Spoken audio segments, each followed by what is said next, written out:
ng magulang ay kailangan sa mga batang manonood. GMA News and Public Affairs. Walang ginikilingan, walang pinoprotektahan, walang kasinungalingan, serbisyong totoo lang. Ha!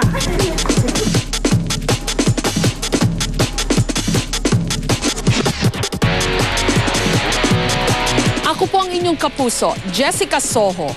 Ngayong gabi, ang small but terrible Little Miss Philippines, Riza May Dizon, at ang kwento ng kanyang buhay. Gusto mo talaga maging artista? Gusto ko po. Paano pagbida? Ano po yung bida? Paano magpatawa? Ha ha ha ha.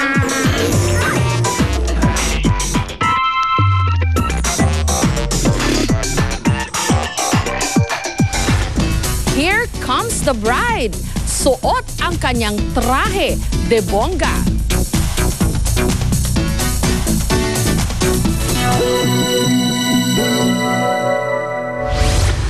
Pagkaing binalot ng sarap, kailangang ipagdiwang, pinangat.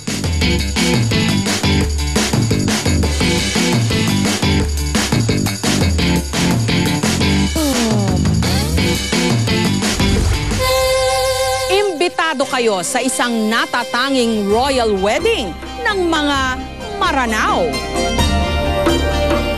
Ma-show namin na nandito pa din yung culture namin, existing pa din siya, hindi siya nakakalimutan.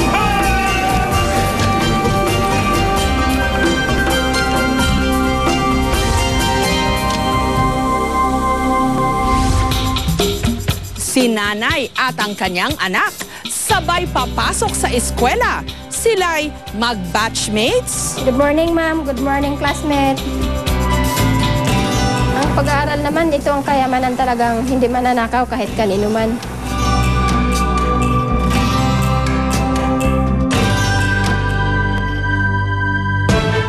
Successful rescue operation. Ay sinasamahan natin sila habang sila ay papunta sa Fort Bonifacio. Just one of the many hotels here in Tuguegarao. Nabugbog na ang buksingero si Andaga. Except that Peabody is Jessica Soho. Then we dedicate this award. Silver Screen Award for Jessica Soho. Thank you, God, for this honor. Napakalayo ng lakbay ni Barack Obama.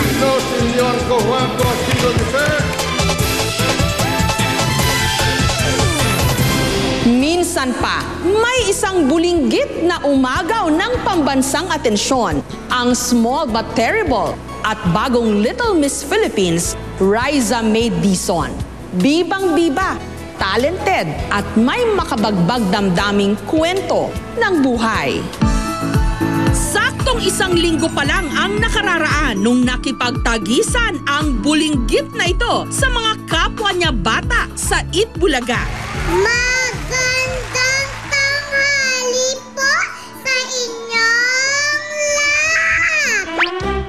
Sa talent portion ng Little Miss Philippines, kinakitaan na siya ng potensyal. Mahal ko. Ako'y natatakot sa unang paglipad. Pagdating naman sa Q&A, game na game, nakipagkulitan. Hello, Riza. Hello po, kamusta po kayo? Hindi masyado mabuti, pero ano magagawa mo? Kamusta po lang po kayo? Okay. Ayos naman ako. At nagpamalas ng katalinuhan. Paano ka mag-pray? Mapa Jesus, sana po manalo ako sa Little Miss Philippines para po matulungan ko yung mga magulang ko kasi po papa ko walang trabaho at saka mama ko maasa lang po kami sa maliit na tindahan. Kaya hindi nakatakataka na siya ang nag-uwi ng corona. So our Little Miss Philippines 2012, Riza May Dizon, candidate number 9. Congratulations, Riza from Angeles, Pampanga. Mama, chocolate. I thank you. Good afternoon po, Good Kamusta afternoon. po kayo? Mabuti. Ikaw, kumusta? Okay lang din po. Di ba po kayo yung sa Jessica Soho? Ako nga yun. Ikaw naman, si Riza May. Oh, kilala na rin kita, ah. Nitong Huwebes, nakachika ko siya. Siya na nga ba ang bagong apple of the eye ng sambayanan? Uy, Riza May, kumusta ka na? Sikat ka na, ah. Okay lang po. Gusto mo ba yung nangyayari sa'yo? Na sikat ka na? Kasi nanalo ka eh. Opo, masaya po kasi ako eh. Ah, talaga? Ano ba? Hiling mo ba maging artista? O gusto mo talaga maging artista? Maging gusto ko po. O sige nga, paano?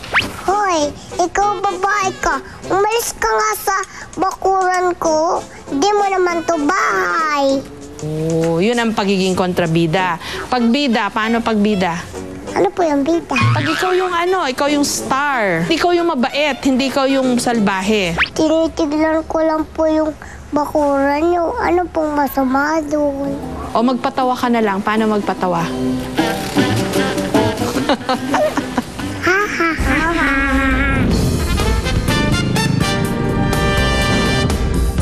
Dito sa munting tahanan na ito sa Angeles City sa Pampanga, nakatira si Riza at ang kanyang pamilya.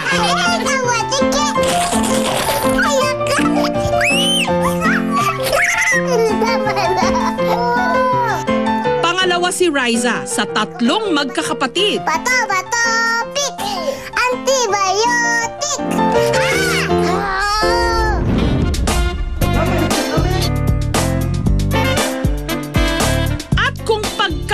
Tabil man daw ng batang ito, wag nang magula dahil 8 buwan pa lang daw siya. Diretso nang magsalita. Surprise! Mama, chip-chip! 8 months po, nagsasalita na po siya ng mama at papa. So, mula po nung 1 year or 2 years old, talaga pong bibo po talaga siya, hindi po siya mahihain sa mga tao.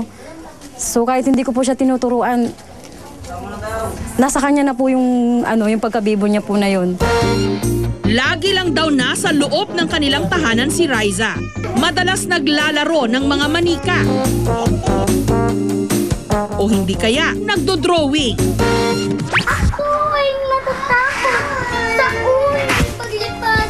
Lipad! Munting lawin. Nakilala rin namin ang kanyang talent coach. Huwag matakot, anak. Ang kanyang ate princess. Lagi lumalangoy at laging sumisisid. Sapagkat kung hindi, loloki kong mangmang. Ang dapat sa'yo, gawin ka ng ulam. Alam niyo po yung talent niya na yun. Tinuro lang po nung ate niya na 9 years old pa lang po. So 2 araw lang po tinuro sa kanya yon. Nakuha niya po kaagad, na-memorize niya po kaagad. Sige, ito na si Riza May Dizon at ang kanyang talent portion. Ang unang paglipad